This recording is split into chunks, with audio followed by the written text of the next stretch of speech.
بسم اللہ الرحمن الرحیم۔ علامہ غلام احمد پرویز کی تصنیف طاہرہ کے نام خطوط۔ ذیل میں مختصر طور پر ان احکام کو درج کیا جاتا ہے جو مرد و عورت کی حیثیت اور ان کے باہمی تعلقات کے متعلق قرآن کریم میں آئے ہیں۔ یہ احکام سابقہ خطوط میں بیان کیے جا چکے ہیں، لیکن وہاں یہ منتشر طور پر آئے ہیں۔ اس باب میں ان سب کو مختلف عنوانات کے تحت یکجا کر دیا گیا ہے تاکہ جس موضوع کے متعلق آپ چاہیں تمام احکام بیک نظر سامنے آ جائیں۔ ان احکام کی تشریح سابقہ خطوط میں کی جا چکی ہے، اس لیے اس جگہ انہیں بغیر تشریح کے درج کیا جاتا ہے، بجز ان مقامات کے جہاں ان کی مزید تشریح کی ضرورت سمجھی گئی ہے۔ بسم اللہ الرحمن الرحیم۔ مرد اور عورت کی حیثیت۔ نمبر 1، مرد اور عورت ایک ہی اصل کی شاخیں ہیں، اس لیے پیدائش کے اعتبار سے ان میں ایک کو دوسرے پر کوئی فضیلت نہیں۔ هو الذی خلقکم من نفس واحدۃ وجعل منها زوجہا، سورۃ 7 آیت نمبر 189۔ اللہ وہ ہے جس نے تم سب کو نفس واحدہ سے پیدا کیا اور اس سے اس کے جوڑے بنائے۔ نمبر 2، مرد اور عورت ایک دوسرے کے جزو ہیں۔ بعضکم من بعض، سورہ 3 آیت 195۔ تم سب مرد اور عورت ایک دوسرے میں سے ہو۔ نمبر 3، تقسیم عمل کے لیے بعض خصوصیات مردوں میں ایسی ہیں جو عورتوں میں نہیں، اور بعض خصوصیات عورتوں میں ایسی ہیں جو مردوں میں نہیں۔ ان خصوصیات کے اعتبار سے مردوں کو عورتوں پر اور عورتوں کو مردوں پر فضیلت حاصل ہے۔ فضل اللہ بعضهم علی بعض، سورہ 4 آیت 32، سورہ 4 آیت 34۔ اللہ نے مردوں اور عورتوں میں ایک کو دوسرے پر فضیلت دی ہے۔ نمبر 4، تاریخ اس پر شاہد ہے کہ مرد کا عورت پر بالادست ہونے کا خیال اس وقت پیدا ہوا جب معاشرہ میں ذاتی ملکیت، پرائیویٹ پراپرٹی کا وجود عمل میں آیا۔ مرد نے اپنے آپ کو پرائیویٹ پراپرٹی کا مالک بنا لیا اور اس طرح عورت اقتصادی طور پر اس کی دست نگران ہو گئی۔ قرآن نے مرد کی اس بالادستی کو ختم کرنے کے لیے یہ حکم دیا کہ مرد اور عورت اپنی اپنی کمائی کے آپ مالک ہوتے ہیں۔ للرجال نصیب مما اکتسبوا وللنساء نصیب مما اکتسبن، سورہ 4 آیت نمبر 32۔ مرد جو کچھ کمائیں وہ ان کا حصہ ہے اور عورتیں جو کمائیں وہ ان کا حصہ۔ اس طرح قرآن نے میراث میں بھی عورت کا الگ حصہ مقرر کیا جس کا ذکر آگے چل کر آئے گا۔ نمبر 5، اور ہر ایک کو اس کے اعمال کا بدلہ ملتا ہے۔ انی لا اضیع عمل عامل منکم من ذکر او انثی، سورہ 3 آیت 195۔ تم میں سے کوئی مرد ہو یا عورت، میں کسی کے عمل کو ضائع نہیں کروں گا۔ نمبر 6، یہ بھی صحیح نہیں کہ اماں حوا شیطان کے چکمہ میں آ گئی تھیں اور انہوں نے بابا آدم کو بہکایا تھا۔ اول تو قرآن کی روح سے آدم اور حوا کسی خاص آدمی اور عورت کے نام نہیں۔ حوا کا تو نام بھی قرآن میں نہیں آدم اور اس کی بیوی کا ذکر ہے، اور اس سے مراد نوع انسانی کے مرد اور عورت ہیں۔ باقی رہا شیطان کا بہکانا، سو اس کے متعلق قرآن نے صاف الفاظ میں کہہ دیا کہ فَأَزَلَّهُمَّ الشَّيْطَانُ، سورہ 2 آیت 36۔ شیطان نے ان دونوں کو پھسلا دیا۔ اس لیے یہ سمجھنا غلط ہے کہ گناہ کی ابتدا عورت سے ہوئی ہے اور وہی مرد کی لغزشوں کی ذمہ دار ہے۔ مرد اور عورت دونوں میں لغزش کے امکان ہیں اور ایک کی ذمہ داری دوسرے پر عائد نہیں ہوتی۔ نمبر 7، جو خصوصیات مومن مردوں کی ہیں وہی خصوصیات مومن عورتوں کی ہیں۔ مسلمینہ اور مسلمات، مومنینہ اور مومنات، قانتینہ اور قانتات، صادقینہ اور صادقات، صابرینہ اور صابرات، خاشعینہ اور خاشعات، متصدقینہ اور متصدقات، صائمینہ اور صائمات، حافظینہ عصمت اور حافظات، ذاکرینہ اور ذاکرات، اعد اللہ لہم مغفرۃ و اجر عظیمہ، سورہ نمبر 33 آیت نمبر 35۔ نمبر 8، لیکن ان بنیادی خصوصیات کے اشتراک کے باوصف مردوں اور عورتوں کے فطری وظائف زندگی میں ایسا فرق ہے جس کا ملحوظ رکھنا نہایت ضروری ہے۔ فطری تقسیم کار کی روح سے عورت کے ذمے اولاد کی پیدائش، حمل، پرورش اور ابتدائی تربیت ہے۔ ان فرائض کی سر انجام دہی میں اس کا اتنا وقت اور توانائی صرف ہو جاتی ہے کہ وہ حصول معاش کے قابل نہیں رہ سکتی۔ اس کے برعکس مردوں کے راستے میں ایسے کوئی معانعات نہیں۔ اس لیے قرآن نے اس فطری تقسیم کی روح سے کہہ دیا کہ الرجال قوامون علی النساء بما فضل اللہ بعضکم علی بعض و بما انفقوا من اموالہم، سورہ 4 آیت نمبر 34۔ ان خصوصیات کی بنا پر جن کی وجہ سے ایک جنس کو دوسری جنس پر فوقیت حاصل ہے، یعنی مردوں کو عورتوں پر اور عورتوں کو مردوں پر، مردوں کے ذمے اکتساب رزق ہے، عورت کے ذمے نہیں۔ عورتوں کی یہ ضروریات مرد پوری کریں گے اس دولت کے ذریعے جسے وہ کما کر لائیں گے۔ اس دولت کو گھر کی تمام ضروریات کے لیے کھلا رکھا جائے گا، یہ نہیں کہ چونکہ مرد اسے کما کر لایا ہے اس لیے وہی اس کا مالک ہے، وہ بیوی کو اس میں سے بطور خیرات کچھ دے گا۔ یہاں تقسیم عمل ہے، کچھ کام مرد کر رہا ہے، کچھ عورت کر رہی ہے۔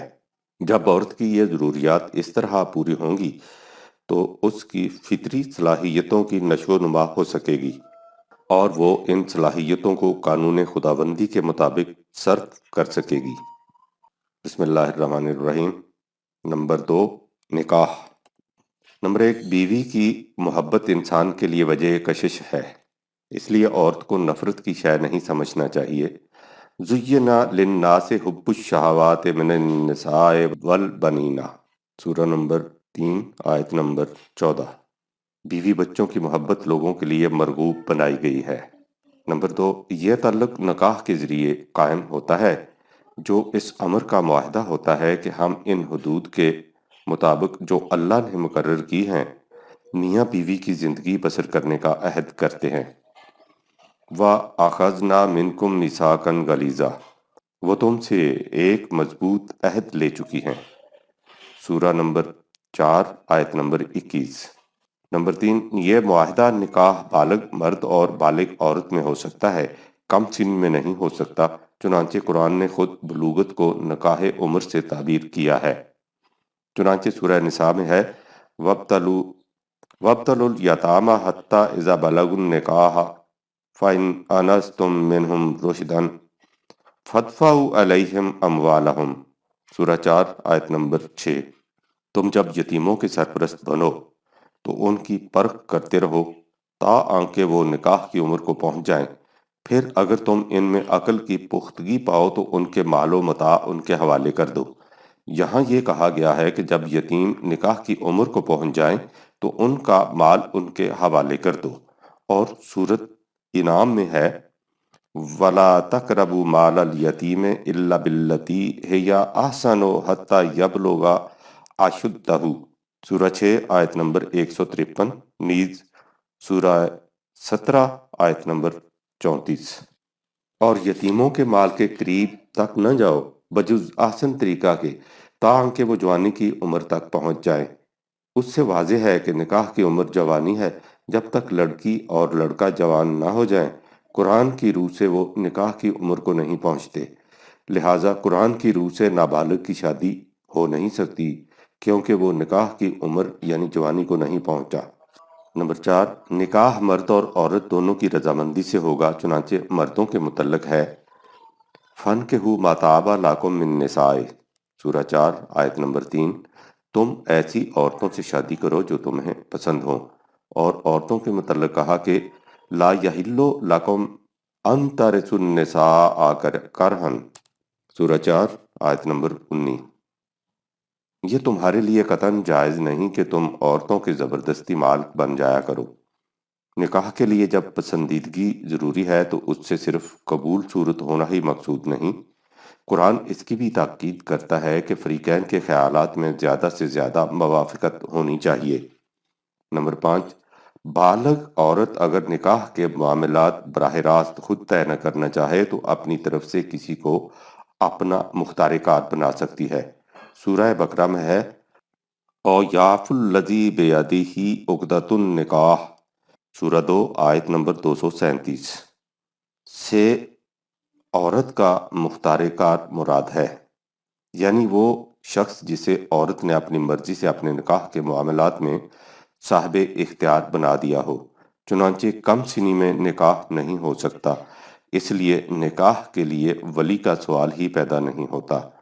جو شخص نکاح کی مقدرت نہ رکھے یا جسے بیوی نہ مل سکے، اسے ضبط نفس سے کام لینا چاہیے۔ وَلْيَسْتَعْفِفِ الَّذِينَ لَا يَجِدُونَ نِکَاحًا، سورہ 24 آیت نمبر 33۔ جس شخص کو نکاح کا سامان یا زوج میسر نہ آ سکے، اسے چاہیے کہ اپنے آپ کو بچائے رکھے، اس لیے کہ نکاح کے علاوہ جنسی تعلق کی کوئی صورت جائز نہیں۔ نمبر 7، مومن مرد کا مشرک عورت سے اور مومن عورت کا مشرک مرد سے نکاح جائز نہیں، دیکھیے سورہ 2 آیت 221۔ اس کی وجہ پہلے بیان ہو چکی ہے۔ نمبر 8، البتہ مسلمان مرد اہل کتاب کی عورتوں سے شادی کر سکتے ہیں، دیکھیے سورہ 5 آیت نمبر 5، لیکن یہ صرف اجازت ہے جو امت کے اجتماعی مفاد و مصالح سے مشروط ہے۔ نمبر 9، حسب ذیل عورتوں سے نکاح حرام ہے، ماں حقیقی ہو یا سوتیلی، بیٹی، بہن، پھوپھی، خالہ، بھتیجی، بھانجی، جس عورت کا دودھ پیا ہو یا جو لڑکی دودھ میں شریک ہو۔ مثلا رشید اور عائشہ نے ایک عورت خدیجہ کا دودھ پیا ہے تو رشید نہ عائشہ سے شادی کر سکتا ہے نہ خدیجہ سے۔ بیوی کی ماں سے بھی نکاح جائز نہیں، اور جس عورت سے تم شادی کرو اگر اس کی پہلے خاوند سے لڑکی ہو جس کی تم نے پرورش کی ہے تو اس سے بھی نکاح جائز نہیں۔ اگر اس عورت سے صرف نکاح ہوا ہو اور مقاربت نہ ہوئی ہو تو پھر اس لڑکی سے نکاح کیا جا سکتا ہے، اور یہ بھی جائز نہیں کہ دو بہنوں سے بیک وقت نکاح کیا جائے، نیز حقیقی بیٹے کی بیوی سے بھی نکاح جائز نہیں، اور کسی ایسی عورت سے نکاح جائز نہیں جو پہلے ہی کسی کے نکاح میں ہو۔ سورہ 4 آیت نمبر 22 اور 24۔ نکاح سے مقصد محض جنسی جذبہ کی تسکین نہیں بلکہ ان تمام ذمہ داریوں کا نبھانا ہے جو نکاح سے عائد ہوتی ہیں۔ اگر کوئی مرد کسی عورت سے محض جنسی تعلق پیدا کرتا ہے اور اس تعلق کی ذمہ داریاں اپنے سر پر نہیں لیتا اور ان حدود کی پرواہ نہیں کرتا جو نکاح سے عائد ہوتی ہیں، تو اس نے خواہ نکاح کی رسم کو بھی پورا نہ کر لیا ہو، قرآن کے نزدیک وہ حقیقی معنوں میں نکاح نہیں ہوگا، اس لیے اس نے محسنین غیر مصافحین، سورہ 4 آیت نمبر 24 سے اس کی وضاحت کر دی ہے۔ محسنین کے معنی ہے حدود و قیود کے اندر رہنے کے لیے، اور مصافحین سے مراد ہے محض جنسی جذبہ کی تسکین کے لیے۔ اس لفظ کا مادہ صفحہ ہے جس کے معنی بہا دینا۔ نمبر 10، نکاح سے مرد اور عورت دونوں پر یکساں حقوق اور یکساں ذمہ داریاں عائد ہو جاتی ہیں۔ وَلَهُنَّ مِثْلُ الَّذِي عَلَيْهِنَّ بِالْمَعْرُوفِ، سورہ 2 آیت نمبر 228، اور قاعدے کے مطابق عورت کے حقوق بھی اتنے ہی ہے جتنے اس کی ذمہ داریاں ہیں۔ نمبر 11، میاں بیوی کو آپس میں ایک دوسرے کا رازداں اور پردہ دار ہونا چاہیے کہ ان کے درمیان کوئی چیز حائل نہ ہو۔ ہن لباس لکم وانتم لباس لہن، سورہ 2 آیت نمبر 187، وہ تمہارے لیے بمنزلہ لباس کے ہیں اور تم ان کے لیے بمنزلہ لباس کے۔ نمبر 12، میاں بیوی کے تعلقات ایسے خوشگوار ہونے چاہیے کہ اس سے گھر میں کامل سکون اور اطمینان پیدا ہو جائے۔ قرآن کی روح سے ازواج، جوڑوں کا مطلب ہی یہ ہے۔ لِتَسْكُنُوا إِلَيْهَا، سورہ 30 آیت 21، تاکہ ان سے تسکین حاصل ہو اور باہمی محبت اور رفاقت پیدا ہو۔ وَجَعَلَ بَيْنَكُم مَّوَدَّةً وَرَحْمَةً، سورہ 30 آیت نمبر 21۔ نمبر 13، اس سے رشتوں میں بھی وسعت ہو جاتی ہے، چنانچہ قرآن نے نسب اور سسرال دونوں رشتوں کا ذکر کیا ہے۔ وَجَعَلَهُ نَسْبًا وَسِحْرًا، سورہ 25 آیت نمبر 54۔ نمبر 14، لیکن بیوی بچوں کی محبت اور ان کی ضروریات وغیرہ پورا کرنے کا خیال اگر انسان کو قوانین خداوندی سے غافل کر دیتا ہے اور وہ جائز و ناجائز کی تمیز بھی بھلا دیتا ہے تو یہی بیوی بچے اس کی تباہی کا موجب بن جاتے ہیں۔ اسی مقصد کے لیے کہا گیا ہے کہ یا ایھا الذین آمنوا ان من ازواجکم و اولادکم عدو لکم فاحذروہم، سورہ 64 آیت نمبر 14۔ اے جماعت مومنین، یقیناً تمہاری بیویوں اور تمہاری اولاد میں سے بعض وہ بھی ہیں جو در حقیقت تمہارے دشمن ہیں، ان سے محتاط رہو۔ ان کی خاطر اگر تم ناجائز طریق سے دولت اکٹھی کرنے لگ جاؤ گے تو یہ دولت تمہارے لیے مصیبت کا موجب بن جائے گی، کیونکہ یہ غارت گر دین و دانش ہو جائے گی۔ انما اموالکم و اولادکم فتنۃ، سورہ نمبر 64 آیت 15 کہ یہی معنی ہے۔ اگر ان چیزوں کی وجہ سے انسان نے قوانین خداوندی کو فراموش یا نظر انداز کر دیا تو یہ اسے جہنم میں لے جائیں گی۔ لا تلہکم اموالکم و لا اولادکم عن ذکر اللہ، سورہ 63 آیت 9۔ اگر ان میں سے کوئی بھی چیز نظام خداوندی کی راہ میں حائل ہو گئی تو سمجھو کہ تم برباد ہو گئے، سورہ 9 آیت نمبر 24۔ اس لیے ضروری ہے کہ تم اس بربادی سے محفوظ رہنے کا ہر وقت خیال رکھو، خود ہی محفوظ رہنے کا نہیں بلکہ اپنے اہل و عیال کو محفوظ رکھنے کا بھی تمہارا فریضہ ان کی پرورش ہی نہیں، انہیں جہنم سے محفوظ رکھنا بھی ہے۔ یا ایھا الذین آمنوا قوا انفسکم و اہلیکم نارا، سورہ 66 آیت نمبر 6۔ اس ضمن میں اولاد کا عنوان بھی دیکھیے۔ نمبر 15، جنسی اختلاط ایک عام انسانی مسئلہ ہے، اس لیے قرآن نے اس کے متعلق کسی خاص ہدایت کی ضرورت نہیں سمجھی۔ اس ضمن میں اتنا ہی کہا ہے کہ حیض کے دنوں میں باہمی مقاربت جائز نہیں، مقصد اس سے افزائش نسل ہے، جیسا کہ اس آیت کے مفہوم سے واضح ہے۔ نساؤکم حرث لکم فاتوا حرثکم انا شئتم، سورہ 2 آیت نمبر 223۔ تمہاری بیویاں تمہارے لیے بمنزلہ کھیتی کے ہیں جس میں تخم ریزی کی جاتی ہے، اس لیے تم اپنی کھیتی میں جب جی چاہے آؤ، یعنی جب مقصد تخم ریزی ہو، البتہ روزے کی حالت میں اس کی اجازت نہیں، لیکن رمضان کی راتوں میں اس کی ممانعت نہیں، سورہ 2 آیت 187۔ اعتکاف کی حالت میں بھی اجازت نہیں، سورہ 2 آیت 187۔ بسم اللہ الرحمن الرحیم۔ مہر، چونکہ عورت کے فرائض زندگی ایسے ہیں جن کی وجہ سے اکتساب رزق روٹی کمانے کے لیے کافی وقت نہیں نکال سکتی، اس لیے قرآن ایسا انتظام چاہتا ہے جس سے اس کی اقتصادی آزادی بالکل سلب نہ ہو جائے۔ اس مقصد کے لیے اس نے نکاح کے لیے یہ شرط مقرر کی ہے کہ مرد عورت کو کچھ مال بطور تحفہ فری گفٹ کے دے، اسے عام طور پر مہر کہا جاتا ہے۔ قرآن نے اس کے لیے صدقہ، متاع اور اجور کے الفاظ استعمال کیے ہیں اور اسے مال سے تعبیر کیا ہے۔ ان تبتغوا باموالکم، سورہ 4 آیت نمبر 24۔ لیکن یہ ضروری نہیں کہ وہ روپے ہی کی شکل میں ہو۔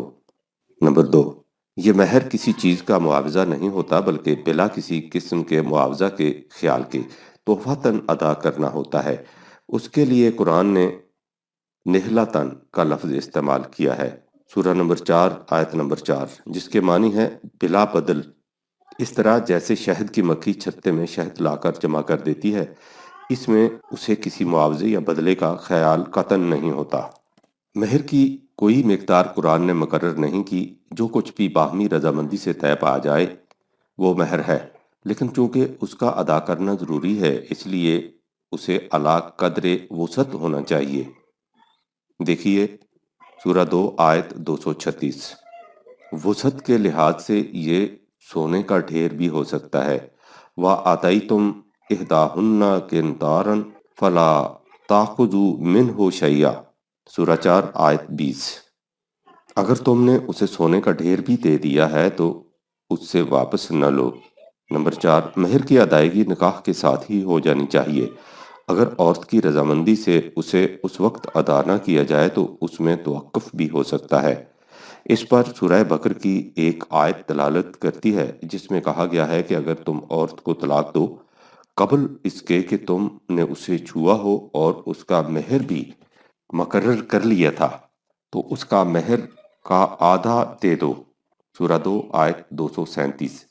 اس سے ظاہر ہے کہ ایسی صورت بھی ممکن ہے جس میں نکاح کے ساتھ ہی مہر ادا نہ کیا گیا ہو۔ نیز دیکھیے شق نمبر 6۔ مہر عورت کی ملکیت ہوتا ہے اور کسی کو حق نہیں کہ اسے اس سے محروم کر دے، البتہ عورت اپنی رضامندی سے اس میں سے کچھ چھوڑ بھی سکتی ہے اور بالکل معاف بھی کر سکتی ہے۔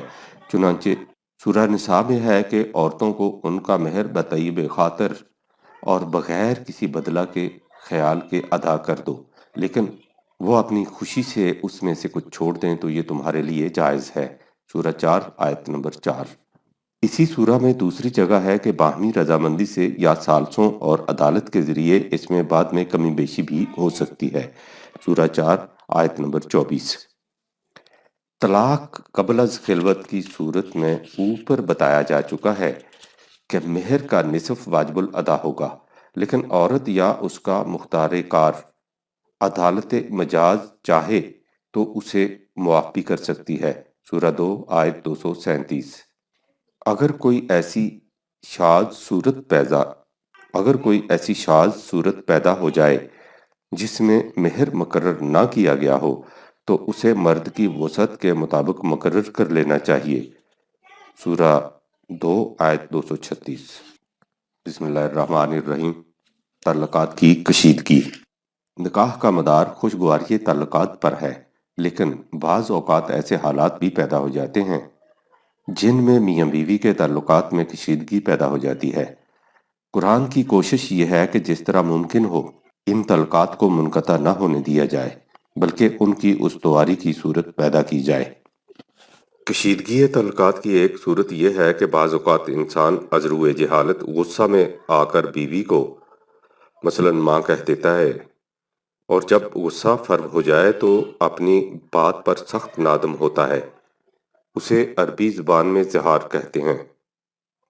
قرآن کہتا ہے کہ اس قسم کی لاغو قسموں کا فی الحقیقت مطلب کچھ نہیں ہوتا، اس لیے انہیں ان کے اصلی معنوں میں نہیں لینا چاہیے کہ یہ سمجھ لیا جائے کہ ان کے ازدواجی زندگی ہی منقطع ہو چکی ہے۔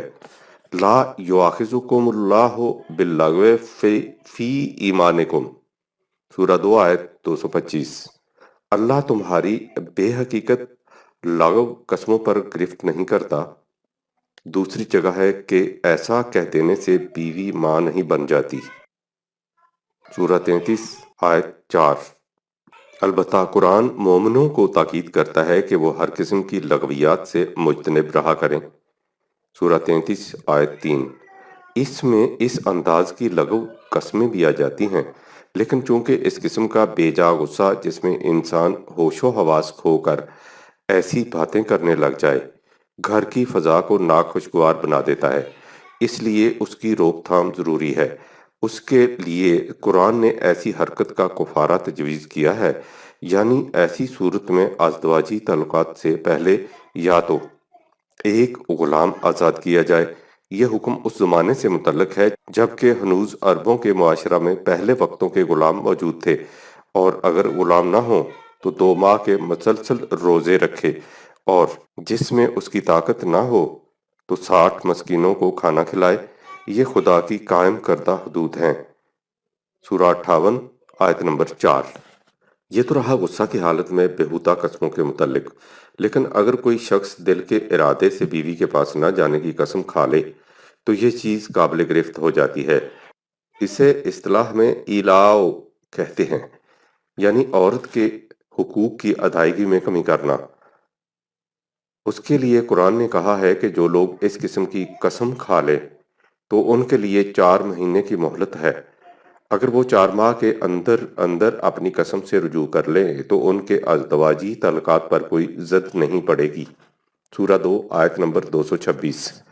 البتہ اس قسم کے توڑنے کا کفارہ دینا ہوگا، جو عام حالات میں 10 مسکینوں کو کھانا کھلانا یا کپڑے پہنانا ہوگا، یا ایک غلام آزاد کرنا ہوگا۔ جو اس کی استطاعت نہ رکھے وہ 3 دن کے روزے رکھے۔ دیکھیے سورہ 5 آیت نمبر 99۔ اگر اس نے 4 ماہ کے اندر رجوع نہ کیا تو سمجھ لیا جائے گا کہ اس کا ارادہ قطع تعلق طلاق کا ہے، سو اس کے لیے طلاق کا طریق اختیار کیا جائے گا، جس کی تشریح آگے چل کر آتی ہے۔ دیکھیے سورہ 2 آیت نمبر 227۔ اسی سے یہ حقیقت بھی سامنے آ جاتی ہے کہ جو لوگ اپنی بیویوں کو اس طرح چھوڑے رکھتے ہیں کہ نہ ان سے ازدواجی تعلقات قائم رکھتے ہیں اور نہ ہی انہیں طلاق دیتے ہیں، ان کی یہ روش قرآن کی تعلیم کے صریحاً خلاف ہے۔ انہیں 4 ماہ کے اندر اندر اس امر کا مستقل طور پر فیصلہ کرنا چاہیے۔ اگر وہ ایسا نہ کریں تو 4 ماہ کے بعد طلاق کی کارروائی جاری ہو جانی چاہیے۔ طلاق کے معنی ہے نکاح کے معاہدہ سے آزاد ہو جانا۔ چونکہ یہ معاہدہ فریقین مرد اور عورت نے باہمی رضامندی سے استوار کیا تھا، اس لیے ان میں سے کسی ایک کو یہ حق نہیں پہنچتا کہ وہ جب جی چاہے اپنی مرضی سے طلاق طلاق طلاق کہہ کر اس معاہدہ کو منسوخ کر دے۔ اس میں دوسرے فریق کے حقوق کا تحفظ ضروری ہے۔ یہی وجہ ہے کہ قرآن نے اسے انفرادی فیصلہ پر نہیں چھوڑا، بلکہ معاشرہ کو حکم دیا ہے کہ وہ اس معاملہ کو اپنے ہاتھ میں لے۔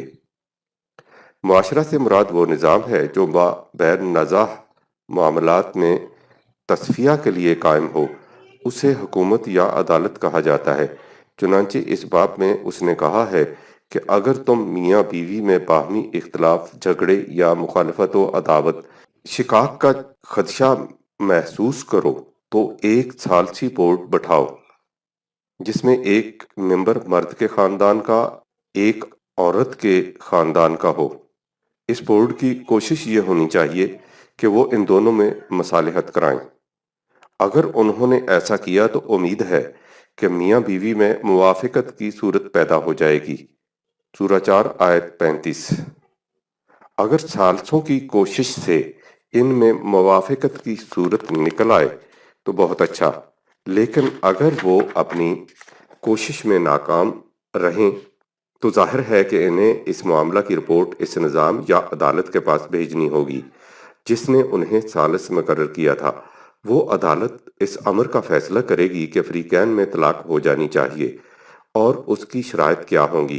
ان شرائط کا ذکر آگے آتا ہے۔ چنانچہ سورہ طلاق کی پہلی آیت یوں ہے: یا ایھا النبی اذا طلقتم النساء فطلقوہن۔ سورہ 65 آیت نمبر 1۔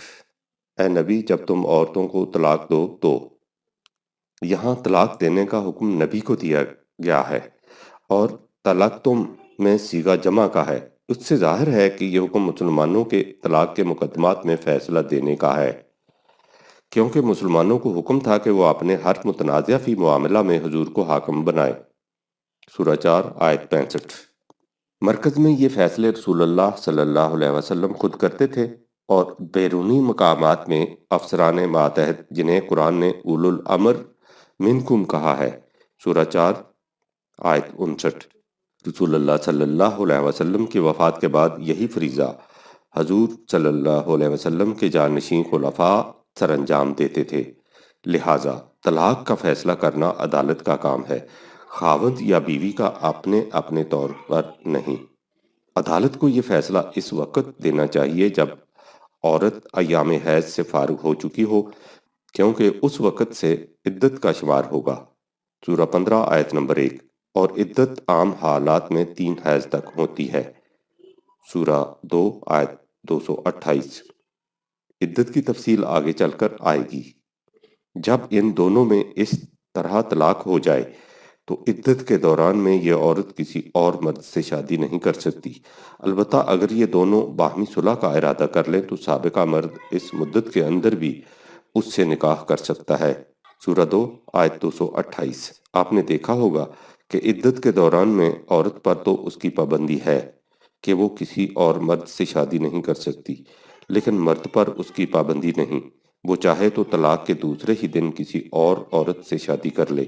یہ ہے مطلب اس آیت کا کہ وَلَهُنَّ مِثْلُ الَّذِي عَلَيْهِنَّ بِالْمَعْرُوفِ وَلِلرِّجَالِ عَلَيْهِنَّ دَرَجَةٌ، سورہ 2 آیت 228، کہ اور تمام باتوں میں عورتوں کے حقوق ان کے واجبات کے مطابق ہیں، البتہ اس ایک معاملہ میں مردوں کو ایک فوقیت حاصل ہے۔ اگر اس عدت کے دوران میں یہ رشتہ ازدواج استوار نہ کریں تو عدت کی مدت گزرنے پر اس کا اعلان کرنا ہوگا اور اس پر 2 عادل گواہ بھی رکھنے ہوں گے۔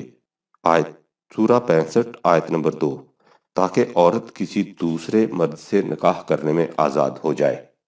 یہ پہلی طلاق کہلائے گی۔ واضح رہے کہ عدت کے بعد بھی یہ میاں بیوی چاہیں تو آپس میں نکاح کر سکتے ہیں۔ اگر یہ میاں بیوی پہلی طلاق کے بعد پھر نکاح کر لیں لیکن اس کی اس نئی ازدواجی زندگی میں پھر طلاق تک نوبت پہنچ جائے تو اسے دوسری طلاق کہا جائے گا۔ اس دوسری طلاق کے بعد بھی انہیں اجازت ہوگی کہ یہ چاہیں تو پھر آپس میں نکاح کر لیں۔ اگر انہوں نے نکاح کر لیا لیکن پھر طلاق کی نوبت پہنچی تو یہ تیسری طلاق ہوگی، یعنی ایک میاں بیوی کی ازدواجی زندگی میں تیسری مرتبہ طلاق کی نوبت آ گئی۔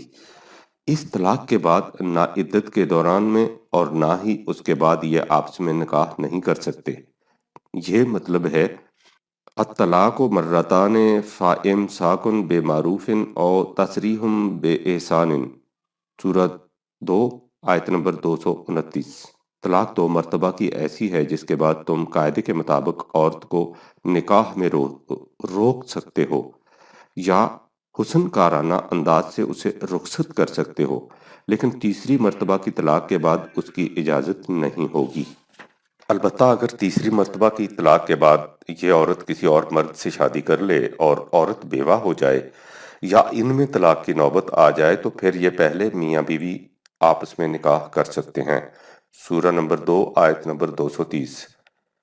یاد رہے کہ اگر مرد طلاق کے بعد اپنی بیوی سے دوبارہ نکاح کرنا چاہے تو دل میں یہ نیت نہ رکھے کہ اس طرح اس عورت کو پھانس کر اسے تنگ کروں گا، سورہ 2 آیت نمبر 231۔ اگر یہ عورت اپنے سابقہ خاوند سے نکاح کرنا چاہے تو دوسروں کو بھی نہیں چاہیے کہ اسے اس سے روکیں، سورہ 2 آیت نمبر 232۔ اسے اس کی آزادی ہے کہ وہ چاہے تو پھر سے اس مرد سے اپنی رضامندی سے نکاح کر لے۔ یہاں تک کشیدگی تعلقات کی اس قسم کا ذکر آیا ہے جس میں شکایت خاوند کو پیدا ہو۔ اس کے ساتھ ہی قرآن یہ بھی بتاتا ہے کہ جب شکایت بیوی کو پیدا ہو تو پھر کیا صورت ہوگی۔ سورہ نساء میں ہے کہ اگر کسی عورت کو اپنے خاوند کی طرف سے سرکشی یا بے رغبتی کا خدشہ ہو تو اس کے لیے پہلا قدم باہمی مصالحت کا ہونا چاہیے، سورہ 4 آیت نمبر 128۔ ظاہر ہے کہ مصالحت کے لیے وہی طریق اختیار کرنا ہوگا جو بیوی کی طرف سے سرکشی کی صورت میں بیان کیا گیا ہے، سورہ 4 آیت نمبر 34، یعنی مصالحت بورڈ کا تقرر۔ اگر ثالثوں کی یہ کوشش ناکام رہے تو ان دونوں میں مفارقت طلاق کی شکل پیدا ہو جائے گی، سورہ 4 آیت نمبر 30، جس کی تفصیلات پہلے گزر چکی ہیں۔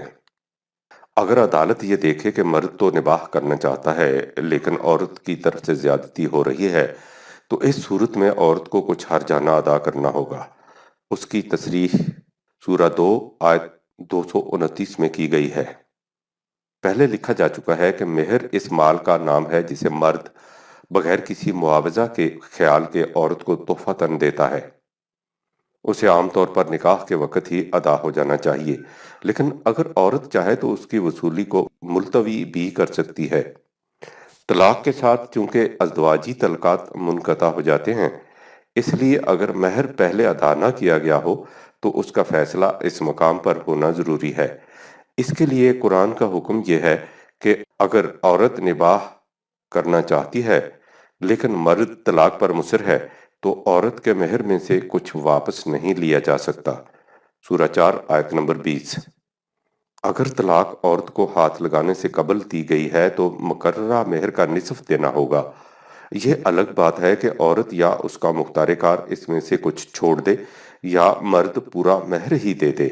دیکھیے سورہ 2 آیت نمبر 227۔ اگر طلاق عورت کو ہاتھ لگانے سے قبل دی گئی ہے اور کسی طرح مہر مقرر نہیں ہو سکا تھا تو مرد کی وسعت کے مطابق مہر دلانا ہوگا۔ سورہ 2 آیت نمبر 236۔ اگر مرد اس بنا پر طلاق دینا چاہے کہ عورت کسی بے حیائی کے کام کی مرتکب ہوئی ہے تو مہر کا کچھ حصہ روکا جا سکتا ہے۔ 2/19۔ ظاہر ہے کہ یہ فیصلہ عدالت کے کرنے کا ہوگا۔ جیسا کہ پہلے بھی کہا جا چکا ہے، اگر مرد نباہ کرنا چاہتا ہے لیکن عورت علیحدگی پر مصر ہے تو اسے اپنے مہر میں سے کچھ رقم بطور ہرجانہ دینی ہوگی۔ 2/229۔ اس کا تعین بھی عدالت ہی کرے گی۔ بسم اللہ الرحمن الرحیم۔ عدت۔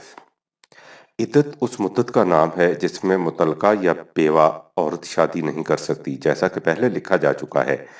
پہلی اور دوسری مرتبہ طلاق کی صورت میں عورت اپنے پہلے خاوند سے عدت کے اندر بھی شادی کر سکتی ہے۔ یہ معیار حسب ذیل ہے۔ مطلقہ عورت کی عدت 3 حیض ثلاثۃ قروء سورہ 2/228 ہے۔ یہی وجہ ہے کہ طلاق کا فیصلہ اس وقت کرنا چاہیے جب عورت حیض سے فارغ ہو چکی ہو تاکہ عدت کے شمار میں دقت نہ ہو۔ دیکھیے سورہ 65 آیت 1۔ جو عورتیں اتنی سن رسیدہ ہو چکی ہوں کہ وہ حیض کی طرف سے نا امید ہوں یا جنہیں کسی بیماری وغیرہ کی وجہ سے حیض نہ آتا ہو، ان کی عدت 3 حیض کے بجائے 3 مہینے ہوگی۔ سورہ 65 آیت 4۔ جو عورت حمل سے ہو اس کی عدت وضع حمل بچے کی پیدائش تک ہے۔ سورہ 65 آیت نمبر 4۔ انہیں چاہیے کہ وہ طلاق کے وقت یہ بتا دیں کہ وہ حمل سے ہیں۔ سورہ 2 آیت 228۔ جس عورت کو ہاتھ لگانے سے قبل طلاق دی گئی ہو اس کے لیے کوئی عدت نہیں۔ سورہ 33 آیت نمبر 49۔ بیوہ عورت کی عدت 4 مہینے اور 10 دن کی ہے۔ سورہ 2 آیت نمبر 234۔ اگرچہ بیوہ عورت کے لیے حمل کی صورت میں الگ حکم نہیں، لیکن چونکہ مطلقہ کے لیے عدت وضع حمل تک ہے۔ سورہ 65 آیت نمبر 4۔ اس لیے اس سے مستمد کیا جا سکتا ہے کہ بیوہ عورت کے لیے جو حاملہ ہو عدت وضع حمل تک ہوگی۔ عدت کے دوران مطلقہ عورت کے رہنے سہنے اور خورد و نوش وغیرہ کی ذمہ داری مرد پر ہوگی اور اس کا معیار وہی ہوگا جو ازدواجی حالت میں تھا۔ سورہ 2 آیت نمبر 241۔ سورہ 65 آیت نمبر 1۔ سورہ 65 آیت نمبر 6-7۔ لیکن اگر یہ کسی بے حیائی کے کام کی مرتکب ہو تو پھر اس کی ذمہ داری ختم ہو جاتی ہے۔ سورہ 65 آیت نمبر 1۔ بیوہ عورت کے لیے 1 سال تک کی رہائش اور خورد و نوش کا انتظام ضروری ہے، جس کے لیے چاہیے کہ مرد وصیت کر جائے۔ 2/240۔ اگر وہ اس سے پہلے اپنی مرضی سے دوسری جگہ چلی جائے اور اپنا کچھ اور انتظام کر لے تو پھر یہ ذمہ داری ختم ہو جاتی ہے۔ 2/240۔ عدت کے دوران میں نکاح تو نہیں کیا جا سکتا، لیکن نکاح کے لیے سلسلہ جنبانی کی ممانعت نہیں۔ سورہ 2 آیت نمبر 235۔ بسم اللہ الرحمن الرحیم۔ ترکہ۔ قرآن جس معاشی نظام کو قائم کرنا چاہتا ہے اس میں دولت جمع کرنے یا جائیدادیں بنوانے کا سوال ہی پیدا نہیں ہوتا۔ اس میں ہر شخص اپنی استطاعت کے مطابق محنت کرتا ہے اور اس کی اور اس کے متعلقین کی ضروریات زندگی کا بہم پہنچانا نظام کے ذمہ ہوتا ہے۔ لیکن جب تک وہ نظام قائم نہ ہو یا اس نظام میں بھی کچھ کسی کے پاس ہو، قرآن نے اس کی تقسیم کے احکام دیے ہیں جو مختصر الفاظ میں یہ ہیں۔ ہر شخص پر فرض ہے کہ وہ اپنے ترکہ کے متعلق وصیت کرے۔ یہ وصیت پورے ترکہ کے متعلق ہوگی اور ہر ایک کے لیے ہوگی۔ دیکھیے سورہ 2 آیت نمبر 240۔ سورہ مائدہ سورہ 5 آیت نمبر 106 میں وصیت لکھوانے کے تفصیلی احکام دیے گئے ہیں۔ متوفی کی وفات پر سب سے پہلے اس کا قرضہ ادا کیا جائے گا، اس کے بعد اس کی وصیت کے مطابق ترکہ کی تقسیم ہوگی۔ من بعد وصیت یوصی بہا او دین سورہ 4 آیت نمبر 11-12۔ اگر قرضہ اور وصیت کے پورا کرنے کے بعد کچھ بچ جائے یا مثلاً کوئی شخص بغیر وصیت کے مر جائے تو اس صورت میں باقی ماندہ ترکہ کی تقسیم ان حصوں کے مطابق ہوگی جو قرآن میں مذکور ہے۔ اس میں عورتوں اور مردوں سب کے حصے دیے ہوئے ہیں۔ سورہ 4 آیت نمبر 7۔